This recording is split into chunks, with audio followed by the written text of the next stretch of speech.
Hi everyone, this is your girl Natalie, your YouTuber. You already know who I am. My YouTube name is YouTube Girl 2024. I am doing a very special, unique, very different video today. It's about a lovely museum, and I have very special guests, and they're going to start talking in a few minutes, and they're going to tell us about a little bit about the story of when it all started. Well, hi, my name is Jim Pollard, and I'm the director of the Sebring Historical Society. I want to welcome you all to the Weigel House Museum. It's a beautiful home that belonged to Dr. Weigel. He was a early evangelist and songwriter, and a very good friend of George Sebring, the founder of Sebring, Florida.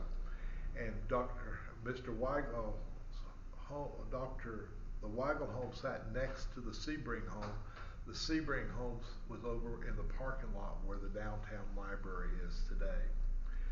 Uh, the museum is dedicated to tell the history of Sebring, Florida, and Highlands County.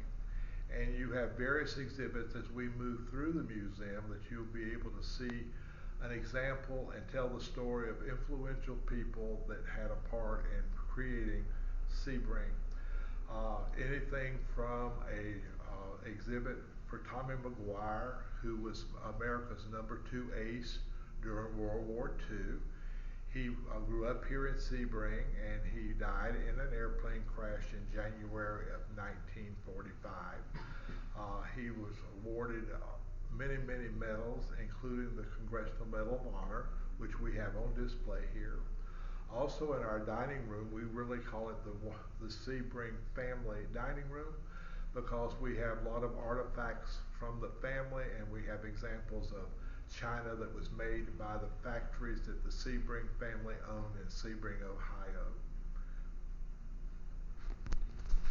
Okay, now we have a special guest, another lady, who she's going to give us more information. She's going to tell us a little bit more about the how this all started, right? A little bit more detail. So here she is. Hi, I'm Elaine Haynes, and I'm a docent here in the Weigel House Museum. I've been here about a couple of years and just a new resident of Florida, but I have come to love this house simply because Dr. Weigel lived here. He was, as we've said, an evangelist all around this country, and he wrote several hundred songs, one of which is very familiar to a lot of churches. No one ever cared for me like Jesus. He wrote that after a very traumatic experience in his life, and he realized that no one ever cared for him like Jesus. Other things that we have in the museum are a display of Hendricks Field, where pilots, B-52 bomber pilots, were trained back in the 40s when we were involved in World War II, and the history of how that has evolved into the Sebring Raceway.